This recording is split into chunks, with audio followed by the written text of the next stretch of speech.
তো guys refresh rate এইটা আসলে কি? আপনি যদি কোনো একটি নতুন মোবাইল ফোন কেনার চিন্তা ভাবনা করে থাকেন এবং গুগলে গিয়ে সেই ফোনটির আপনি রিভিউ করেন, তাহলে আপনি নিচে দেখতে পারবেন যে এরকম ডিসপ্লে রিফ্রেশ রেট নামে একটি অপশন দেওয়া থাকে, যেটি আপনার 60 হার্জ হতে পারে এবং 90 হার্জ হতে পারে কিংবা 120 হার্জ হতে পারে। সো গাইস এই রিফ্রেশ রেট নিয়ে আমরা কিন্তু অনেকেই জানি, আবার অনেকেই কিন্তু জানি না। মূলত এইটি আসলে কেন দেওয়া হয়ে থাকে এবং এটির আসলে মূল কাজটাই কি সেটি কিন্তু আমরা অনেকেই জানি না। সো গাইস আজকের এই ভিডিওতে আমি আলোচনা করব মোবাইলের রিফ্রেশ রেট নিয়ে। তো আপনি যদি আমার এই চ্যানেলে নতুন হয়ে থাকেন, অবশ্যই এই চ্যানেলটিতে সাবস্ক্রাইব করে দিয়ে পাশে থাকা নোটিফিকেশন বেল বাটনে ট্যাপ দিয়ে সেটি অল করে দেবেন এবং কমেন্টে জানিয়ে যাবেন এই ভিডিওটি আপনার কাছে কেমন লেগেছে এবং পরবর্তীতে আপনার টেকনোলজির অন্য কোন পার্ট নিয়ে এক্সপ্লেইন করে নিতে চান। সো গাইস সেটি অবশ্যই কমেন্টে টাইপ করে যাবেন। এবং এই অংশের আমরা আরো দুটি আলোচনা অর্থাৎ ডিসপ্লে টেকনোলজির গুরুত্বপূর্ণ দুটি আলোচনা, যেখানে একটিতে করেছিলাম রেজুলেশন এবং পিপিআই নিয়ে এবং আরেকটিতে করেছিলাম এলসিডি ডিসপ্লে এবং ওলেড ডিসপ্লে। এই দুটির ভিতরে আসলে মূল তফাৎটা কোথায়? সো গাইস আপনারা চাইলে এই দুটি ভিডিও অবশ্যই দেখে আসতে পারেন, লিংক ভিডিও ডেসক্রিপশনে দেওয়া থাকবে।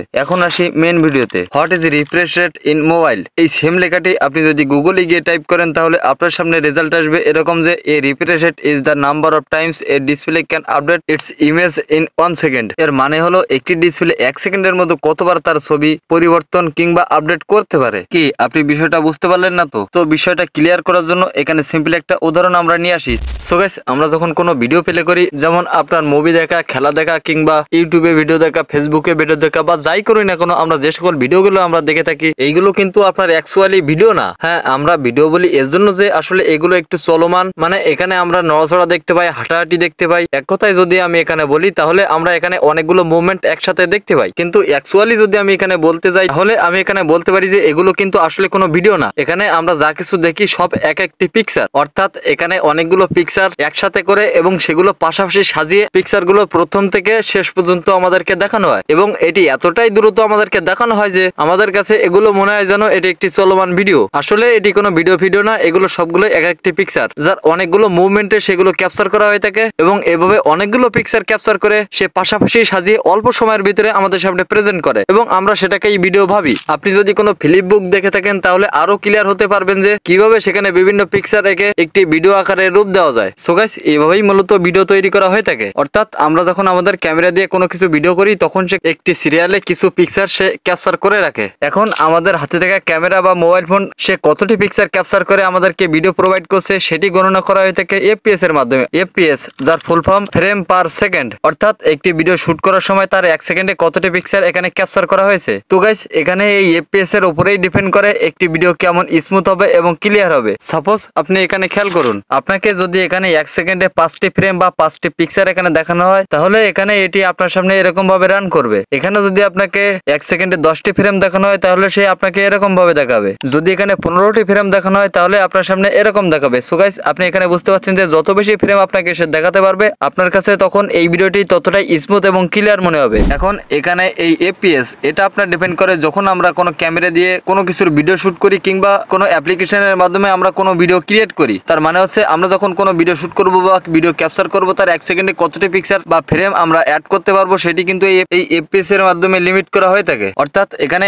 এফপিএসটা সম্পর্কিত আপনার মোবাইলের ক্যামেরার সাথে এবং ক্যামেরাকে যেটা কন্ট্রোল করে সেটা হচ্ছে সেই ডিভাইসের সিপিইউ কিংবা জিপিইউ। এখন এখানে এই শুট করা ভিডিও বা তৈরি করা ভিডিওগুলো আমরা যখন ডিসপ্লেতে প্লে করি, তখন আপনার ডিসপ্লেটি আপনাকে 1 সেকেন্ডে কতটি ফ্রেম বা পিকচার দেখাতে পারবে তারও কিন্তু একটা আলাদা পার্ট এখানে রয়েছে। অর্থাৎ একটি ডিভাইসের ডিসপ্লে একটি অংশ এবং ক্যামেরাটি হচ্ছে আরেকটি অংশ। এখন এখানে আপনার ডিসপ্লেটি আপনাকে প্রতি সেকেন্ডে কতটি ফ্রেম বা কতটি পিকচার দেখাতে পারে, এটাকেই মূলত বলা হয়ে থাকে রিফ্রেশ রেট। অর্থাৎ একটি ডিসপ্লেতে ব্যবহৃত পিক্সেলগুলো সে প্রতি সেকেন্ডে রিফ্রেশ করে আপনাকে কতটি পিকচার প্রোভাইড করতে পারছে সেটাকেই আমরা দেখি রিফ্রেশ রেটের মাধ্যমে, যেটা প্রকাশ করা হয়ে থাকে হার্টসের মাধ্যমে। অর্থাৎ আপনার ডিসপ্লেটি রিফ্রেশ রেট যদি 60 হার্জ হয়ে থাকে, তাহলে সে প্রতি সেকেন্ডে 60টি পিকচার বা 60টি ফ্রেম আপনাকে সে দেখাতে পারবে। যদি 30 হার্জ হয়ে থাকে, তাহলে 30টি পিকচার দেখাতে পারবে। যদি 90 হার্জ হয়ে থাকে, তাহলে সে 90টি পিকচার আপনাকে প্রতি সেকেন্ডে দেখাতে পারবে। সো গাইস এখানে ওই এফপিএস এর মতো এখানে এই রিফ্রেশ রেটের উপরেই ডিপেন্ড করে আপনার হাতে থাকা মোবাইল ফোনটি আপনাকে কতটা স্মুথ এবং ক্লিয়ার ট্রানজাকশন বা ভিডিও আপনাকে দিতে পারবে। এখানে ভিডিও বলছি এজন্যই যে আমরা মোবাইলে যা কিছুই করি না কেন,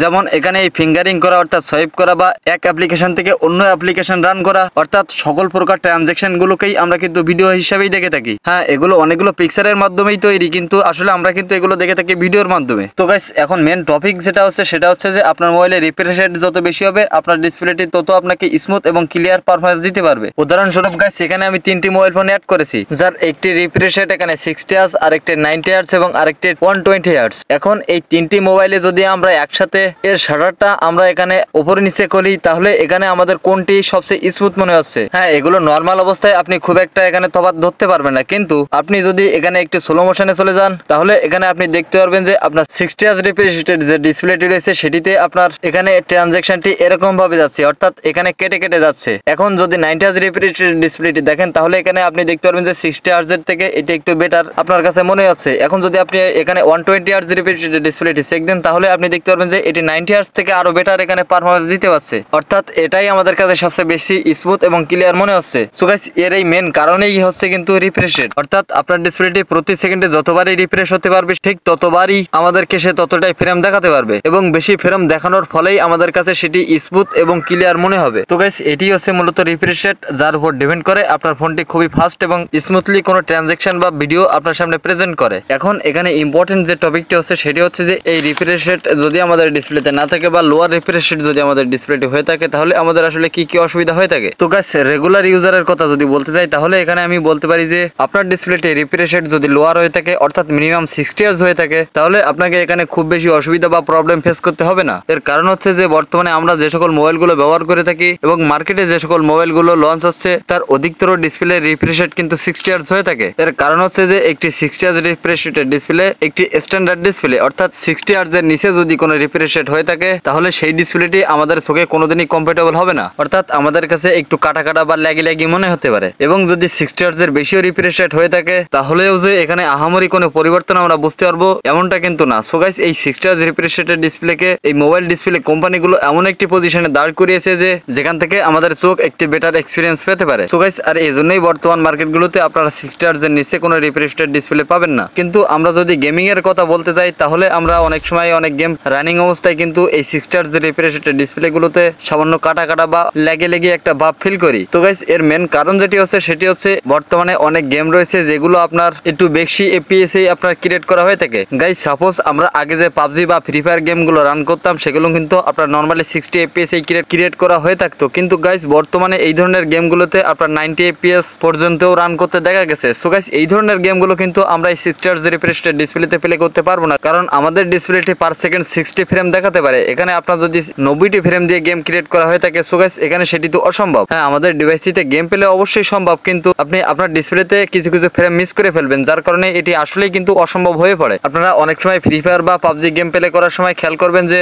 আপনারা দৌড়ে এসে কাভারে দাঁড়িয়েছেন, কিন্তু তারপরেও এনিমের গুলি আমাদের গায়ে লেগে আমরা ডাউন হয়ে গেছি। সো গাইস এর কারণই হচ্ছে এই রিফ্রেশ রেট, অর্থাৎ আমাদের ডিসপ্লেটি রিফ্রেশ রেট কম হয়, এই ফ্রেমগুলো আমরা মিস করেছি, অর্থাৎ যেগুলো আমরা দেখতে পাচ্ছি না। তো গাইস যারা গেমার রয়েছে তারা অবশ্যই সর্বদা একটি হাই পারফরমেন্স প্রসেসর এবং র্যামের সাথে একটি হায়ার রিফ্রেশ রেটের ডিসপ্লে চুজ করে থাকবে। মোট কথা আপনার ডিসপ্লেটি যদি 60 হার্টজের হয়ে থাকে, তাহলে 60 এপিএস এর মধ্যেই আপনাকে সীমাবদ্ধ থাকতে হবে। তার অধিক এপিএস এর কোনো গেম বা ভিডিও আপনার এই ডিভাইসটিতে পেলে হবে না। তো গাইস এটা কোনো মেজর প্রবলেম না। আমরা যে সকল মুভি কিংবা ইউটিউব কন্টেন্ট বা ফেসবুক কন্টেন্ট গুলো দেখে থাকি, সেগুলো কিন্তু আপনার নর্মালি শুট করা হয়ে থাকে 24 এপিএস বা 30 এপিএস এর ভিতরে, এবং সর্বোচ্চ যদি হয়ে থাকে তাহলে সেটি 60 এপিএস। তো গাইস আমরা যদি এই কাজগুলোই বেশিরভাগ করে থাকি, তাহলে আমাদের ডিসপ্লেটি খুব ইজিলি ভাবে এগুলো আমাদের সামনে প্লে করতে পারবে। এখন যদি আমরা এই রিফ্রেশ রেটের প্রবলেমের কথা বলি, তাহলে হাই রিফ্রেশ রেট ডিসপ্লে ডিভাইসগুলো একটু ব্যাটারি চার্জ বেশি খরচে হয়ে থাকে এবং এর ডিভাইসটি আপনার সামান্য হিট হতে পারে। যদি না আপনার ডিভাইসটিতে একটি হাই রিফ্রেশ রেট ডিসপ্লের সাথে সাথে একটি হাই পারফরমেন্স প্রসেসর ও জিপিইউ কার্ড না থাকে। নরমালি আপনি চিন্তা করুন